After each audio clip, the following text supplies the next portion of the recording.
नमस्कार, जय हिंद, वंदे मातरम। एक बार फिर से आप सभी का बहुत बहुत स्वागत है हमारे YouTube चैनल पर। राज्यसभा के सांसद और सुप्रीम कोर्ट के वकील कपिल सिब्बल और मनोज सिंघवी के द्वारा सुप्रीम कोर्ट के अंदर बड़ी दलील दी गई कि इस वक्फ संशोधन बिल को एक तरफ से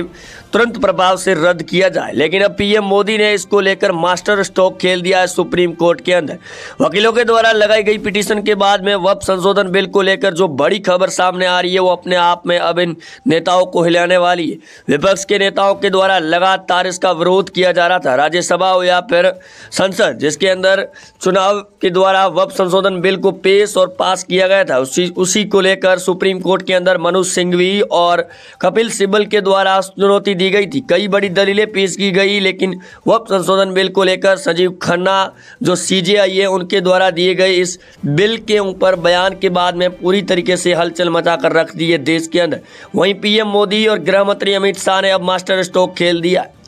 भारत के अंदर रहने वाला मुसलमान इस बिल को एक तरफ से अपनाने की तैयारी में है और इसका स्वागत भी कर रहा है। जिस प्रकार से सीए को लेकर विपक्ष के द्वारा जो हल्ला बोल मचाया गया था, उसी प्रकार अब वक्फ संशोधन बिल को लेकर भी हल्ला बोल मचाया जा रहा है। लेकिन देश की जनता समझ चुकी है कि वक्फ संशोधन बिल कितना जरूरी हो गया है देश के अंदर। इसको लेकर सुप्रीम कोर्ट के अंदर चल रही इस दलीलों के बाद में पीएम मोदी और बीजेपी सरकार ने मास्टर स्ट्रोक खेलने के बाद में अब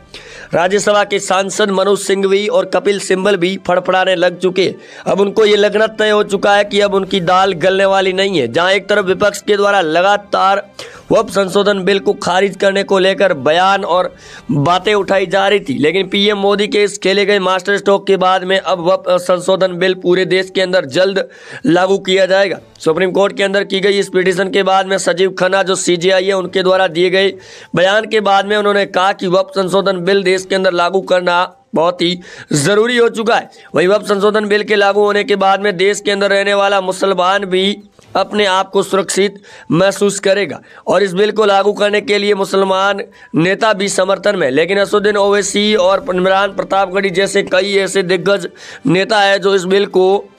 विरोध और खारिज करने की और देश के अंदर लागू नहीं करने की मांग उठा रहे थे, जिसको लेकर विपक्ष के नेताओं के द्वारा सुप्रीम कोर्ट के अंदर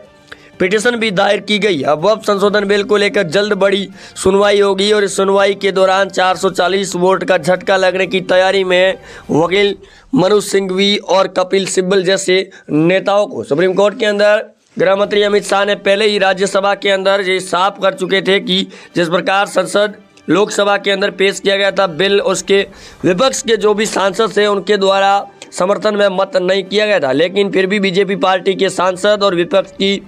जो भी सांसद थे जो एनडीए गठबंधन के साथ में थे उनके द्वारा इसके समर्थन में मत किया गया, जिसके बाद राज्यसभा और लोकसभा के अंदर वक्फ संशोधन बिल को पास कर दिया गया था। अब वक्फ संशोधन बिल को लेकर जिस प्रकार से खबरें सामने आ रही है, जो सीए को लेकर जिस प्रकार अफवाहें फैलाई गई थी, उसी प्रकार अब इस संशोधन बिल को लेकर भी विपक्ष के नेता और विपक्ष की पार्टियों के द्वारा भ्रांति फैलाई जा रही है। देश के लेकर पीएम मोदी ने भी चिंता जाहिर करते हुए कहा कि वक्फ संशोधन बिल लागू होने के बाद में लोगों को सबसे ज़्यादा फायदा मिलेगा इस बिल के जरिए, लेकिन इस बात को समझना होगा। सीजेआई के द्वारा भी इसको लेकर पेश किए गए दलीलों के बाद में अब जल्द इसकी सुनवाई होगी और सुनवाई को लेकर एक्ट फिर से पूरे देश के अंदर लागू होगा। कई राज्यों के अंदर ये भी बयान सामने आ चुके हैं। मुख्यमंत्रियों ने ये भी कहा कि जैसे ही उनकी